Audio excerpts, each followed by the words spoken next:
सभी दर्शक साथियों को नमस्कार। हम फिर आपके सामने उपस्थित हुए। आज हम चर्चा करेंगे कक्षा 5 की पाठ्य पुस्तिका बांसुरी के तीसरे अध्याय पे। आपको याद होगा हमने तीसरे अध्याय पे पहले भी एक एपिसोड किया है जिसमें 3 तरह की बातें हमने की। इमोजीज क्या हैं और कैसे इमोशंस को एक साधारण तरीके से दिखाया जा सकता है। फिर हमने बात करी बच्चे कैसे छाया से छाया चित्र कैसे बनाते हैं, शैडोज़ कैसे क्रिएट करते हैं, हाथों से कैसे शैडोज़ क्रिएट होते हैं।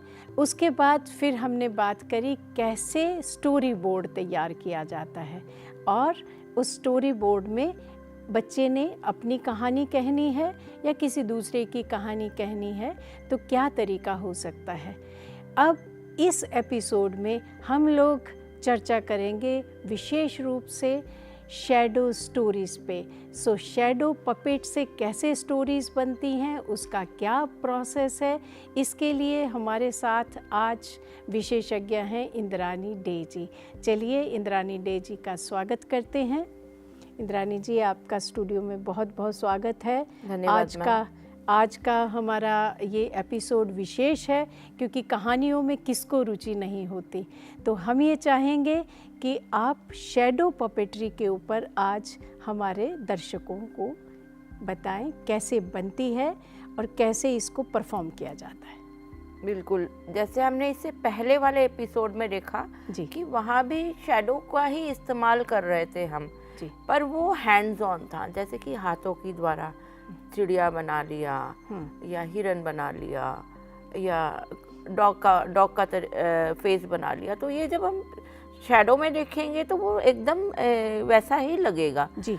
दूसरा तरीका है कि एक कहानी को लेके उसको हम पपेट की फॉर्म में शैडो पपेट में दिखाते हैं, यानी कि हम पपेट में कैरेक्टर डेवलप करें और उसका शैडो जो है स्क्रीन पे लें और उसके माध्यम से कहानी जो है वो दिखाई जाए। बिल्कुल। और शैडो पपेट एक स्पेसिफिक काइंड का पपेट है। हमने देखा राजस्थानी पपेट, वो 3D पपेट होता है जी, जिसको हम सामने से देखते हैं। शैडो पपेट जो होता है वो 2 डायमेंशनल होता है, वो 3 डायमेंशनल नहीं होता जी। और वो स्क्रीन के आगे नहीं होता, वो पर्दे के पीछे होता है और उसके भी पीछे लाइट होती है जिसकी वजह से लाइट जाके पहले पपेट पे गिरती है, पपेट का जो शैडो होता है वो स्क्रीन पे गिरता है और ऑडियंस उसको देखती है जी। तो ये होता है शैडो पपेट का कॉन्सेप्ट। और शैडो पपेट और भी काफ़ी तरह से हम यूज़ कर सकते हैं। कुछ तो आंध्रा के जो शैडो पपेट के फॉर्म है वो पपेट्स बहुत ही एलाबोरेट, बहुत ही डेकोरेटिव, बहुत ही बढ़िया किस्म के होते हैं। तो बच्चे अगर इसको बनाने की कोशिश करें तो बना सकते हैं, ऐसा नहीं कि बना नहीं सकते क्योंकि उसमें सारे जॉइंट्स मूवमेंट होते हैं जी। और अगर छोटे बच्चे हैं तो वो अलग टाइप से भी पपेट तैयार कर सकते हैं। जैसे सिंपल मेथड है स्टैंडिंग स्टिक पपेट का, जिसमें बच्चे इस प्रकार के पपेट्स बना सकते हैं। अगर बहुत छोटे बच्चे हैं तो अगर उन्हें बनाने में तकलीफ़ है तो आउटलाइन को भर के भी वो पपेट बना सकते हैं। हमें लगता है कि इस तरह के पपेट्स जो हैं वो बच्चे आसानी से तैयार कर सकते हैं। एक तो ये कक्षा 5 है और इसमें असुविधा नहीं होगी क्योंकि हमने कक्षा 3-4 में साधारण जो पपेट्स हैं वो बनाना दिखाया है। तो बच्चे ऑब्जेक्ट्स ड्रॉ भी करते हैं और कटिंग भी कर सकते हैं। तो ये बहुत ही सुंदर उदाहरण है। 2 हैं, इन दोनों में आप क्या अंतर दिखाना चाहते हैं? एक तो ये है जो कि मैंने पूरे कैरेक्टर को ही ब्लैक कर दिया है जी। इसमें कोई डिटेलिंग नहीं है, बस ये एक इम्प्रेशन है कि ये खरगोश है। जी। अब खरगोश कैसे पहचानते हैं? लंबी कान है, छोटी पूंछ है, टांगे अलग है, फेस इस तरह से। तो इसका कैरेक्टर आउटलाइन से आ रहा है। जबकि एक और पपेट है यहाँ पे जी जो डिटेल्ड है। यस। अब इसमें तो नाक, शक्ल, आँख, बाल सब कुछ है जी। तो ये सारा चीज़ जो है, ये दोनों में अंतर ये है कि ये डिटेल्ड है और ये नॉन डिटेल्ड है। बच्चा दोनों ही तरीके से काम कर सकता है। ये तो बच्चे की खूबी के ऊपर डिपेंड करता है। बच्चा चाहे तो इसमें भी, इस वाले में भी डिटेल कर सकता है बाद में। बिल्कुल बिल्कुल। और हम ये देख रहे हैं, दिखाए ये वाली जो पपेट है, इसमें आपने लाइट के लिए सोर्स छोड़ा है, क्योंकि जब हम शैडो पपेट दिखाते हैं तो उसमें जो ये कट है, इसमें से लाइट एकदम से निकल के स्क्रीन पे उसकी लाइट की जो अगेंस्ट इमेज होगी शैडो की, वो बहुत क्लियर बनती है। तो ये जो डिज़ाइंस है, इस तरह के डिज़ाइन हमारे 5वीं कक्षा के बच्चे शायद कर पाएंगे और इससे भी ज़्यादा डिटेलिंग दे सकते हैं। तो ये साथियों एक उदाहरण है कि कैसे हम शैडो पपेट्री, एक हुआ कि हमारा जो सिंपल शैडो है जिसमें कोई डिटेल नहीं है, कोई कट नहीं है लाइट के सोर्स को पास थ्रू करने के लिए, और दूसरी जो ये इस बच्ची का, जो एक लड़की का आकृति बनी है, इसके फ्रॉक में, बालों में, आँखों में वहाँ कट दिया है ताकि लाइट वहाँ से पास थ्रू कर सके। तो इससे हमें ये उदाहरण मिल जाता है कि शैडो पपेट्री में हम डिटेलिंग उसमें थोड़े कटिंग करके लाइट को बढ़ाने के लिए वहाँ से रास्ता दे सकते हैं। तो देखिए इंद्रानी जी ने कितने अच्छे से ये 2 शैडो क्रिएट करने वाले पपेट्स दिखाए।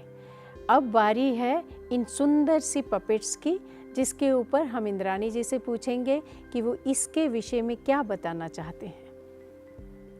मैम पहले तो बताएं कि एक्चुअली अगर हम शैडो पपेट की बात करते हैं तो यही वो शैडो पपेट है जिससे शैडो पपेट्री की जाती है। सो यानी कि शैडो पपेट का नाम आते ही हमारे सामने लेदर पपेट्स जो हमारे सामने रखी हैं, आप चाहें तो दिखा भी सकते हैं, दर्शकों को और पता चलेगा कि इसकी विशेषता क्या है। तो इसमें हम पहले तो मैम ने जैसे बताया कि ये लेदर की पपेट है जी। तो लेदर की पपेट क्यों बनती है? क्योंकि जब हम इसे पकड़ेंगे ना तो ये ट्रांसपेरेंट है। जब हम इसके पीछे से लाइट डालेंगे तो कलर समेत एक शैडो पड़ेगा स्क्रीन के ऊपर। तो सामने की ऑडियंस को हल्की सी लाइट के साथ हल्का सा कलर भी दिखेगा और शैडो का इम्प्रेशन आएगा। ये नहीं कि पूरा ही ब्लैक एंड व्हाइट दिखेगा, कलरफुल शैडो दिखेगा। जैसे कलर टीवी होती थी, तो जिस जमाने में शैडो पपेट होता था उस जमाने में कलर टीवी क्या, टीवी भी नहीं होता था। लेकिन सोचिए कि टीवी जैसा ही एक तरीका उस समय था जिसके द्वारा लोग एक दूसरे का मनोरंजन करते थे। ज़्यादातर शैडो पपेट की कहानियाँ जो हैं वो महाभारत या रामायण जैसे ग्रंथों से ली गई हैं। और इस पपेट की ये खासियत है कि ये 2D होने के बावजूद, मतलब 2 डायमेंशनल होने के बावजूद भी इसके सारे जो जॉइंट्स हैं वो हिलते हैं। हर जॉइंट को पपेटियर जो कठपुतली को कंट्रोल करता है, जिस चलाता है, वो इसके हाथ, बाजू, गर्दन, body, upper body, lower body, पैर, सब कुछ का मूवमेंट कर सकता है। दौड़ने वाला, चलने वाला, बैठने वाला, घायल होके गिरने वाला, हर प्रकृति का मूवमेंट इसमें दिखा सकता है जी। तो ये एक बड़ा अंतर भी हुआ। जो आपने पहले पपेट्स दिखाई उनमें जॉइंट्स मूव नहीं करते, वो जैसा है उसी तरह से हमें अपने हाथ के साथ इधर उधर लेके जाना पड़ेगा और मूवमेंट होगी। इसे यदि हम हाथ से भी उठा के करेंगे तब भी इसके चाल से जो है वो मूवमेंट्स जॉइंट्स की होगी। और जैसा आपने बताया थ्रेड से या स्टिक से जो पपेटियर होता है वो इसको परफॉर्म करता है। तो ये एक मेजर जो है वो डिफरेंस हुआ। तो अध्यापक साथियों, इस विधा में बारीकियां हैं क्योंकि इसमें लेदर है। लेदर ट्रीट करना, इस तरह का लेदर लेना, ये एक महंगा उपाय है और कभी कभी ये हर क्लास में संभव नहीं होता। हम दिखाने के लिए कोई एक सेट बना सकते हैं, पर यही कार्य हम किसी ट्रांसपेरेंट शीट के साथ भी कर सकते हैं।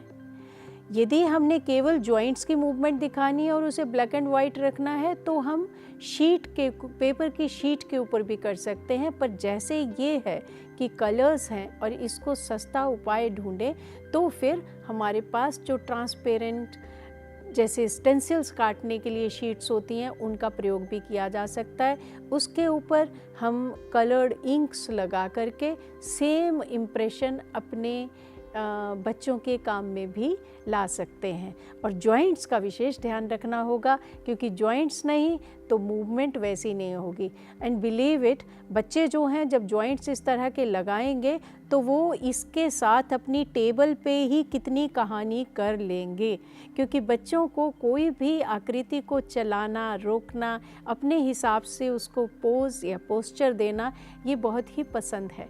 तो इसके साथ हम लोग यहीं पे आज विदा लेंगे कि ये हमारे पौराणिक कैरेक्टर्स जो हैं, पौराणिक कहानियाँ उनमें यूज़ होते थे और बरसों से होते चले आए हैं। जब हमारे चलचित्र भी नहीं थे तब भी ये कला थी और आज भी ये सशक्त है।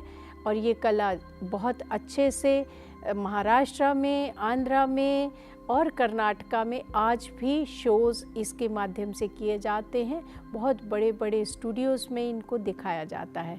तो मुझे पूरा विश्वास है कि हमारे अध्यापक साथी इसमें रुचि लेंगे और बच्चों को ये कला कार्य करने का मौका देंगे, ताकि जो उन्होंने स्टोरी बोर्ड्स बनाए, इंद्रानी जी जो आपने पिछले एपिसोड में किया था, उसी तरह से ये ऐसे चरित्र तैयार करके और सीक्वेंस लिख करके पूरा कहानी जो है वो कह सकते हैं।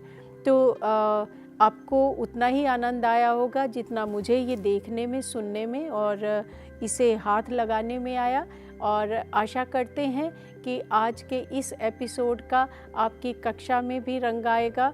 और यदि समय मिले तो कोशिश करें कि एनसीईआरटी के साथ इसके जो मॉडल्स निकल कर के आएंगे, जो कहानी आप अपने बच्चों के साथ करेंगे, हमें भी साझा करें, हमारे साथ उसको साझा करेंगे तो वो देश के दूसरे हिस्सों में दूसरे साथियों के साथ हम साझा कर पाएंगे। इसके साथ आपका बहुत बहुत धन्यवाद और हम इंद्रानी जी का धन्यवाद करते हैं। आपने हमें आज शैडो पपेट्री के माध्यम से कहानी रचना दिखाई। बहुत बहुत धन्यवाद।